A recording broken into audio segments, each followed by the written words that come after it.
Hi నమస్తే అండి. TET to DSC రాసే అభ్యర్థులకు చాలా ఉపయోగకరమైన వీడియో చూడండి. వ్యాకరణ అంశాల్లో ఈరోజు మనం నేర్చుకునేది సామాన్య వాక్యం అంటే ఏంటి, సంశ్లిష్ట వాక్యం అంటే ఏంటో చూద్దాం.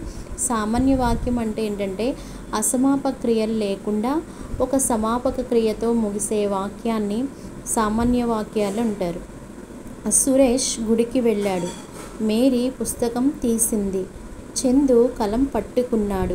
చూడండి, ఇక్కడ వెళ్ళాడు, తీసింది, పట్టుకున్నాడు ఇవేంటంటే పూర్తి అర్థాన్ని కలిగి ఉంది. వీటిని ఏంటంటే సమాపక క్రియలు అంటారు. అసమాపక క్రియలు అంటే ఏంటి, పూర్తి అర్థాన్ని ఇవ్వని క్రియల్ని అసమాపక క్రియలు అంటారు.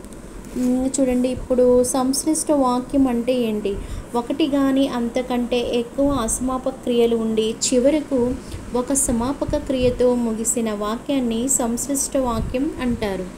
పద్మ నిద్ర లేచింది, పద్మ స్నానం చేసింది, పద్మ బడికి వెళ్ళింది. ఇవి ఏ వాక్యాలు, సామాన్య వాక్యాలు. ఇప్పుడు ఒక వ్యక్తి గురించి మనం చెప్తున్నప్పుడు అస్తమానం మనం పద్మ పద్మ అని అనలేం కదా. ఈ మూడు వాక్యాలు కలిపితే ఎలా వస్తుంది, పద్మ నిద్ర లేచి స్నానం చేసి బడికి వెళ్ళింది. ఇదే వాక్యం, సంశ్లిష్ట వాక్యం.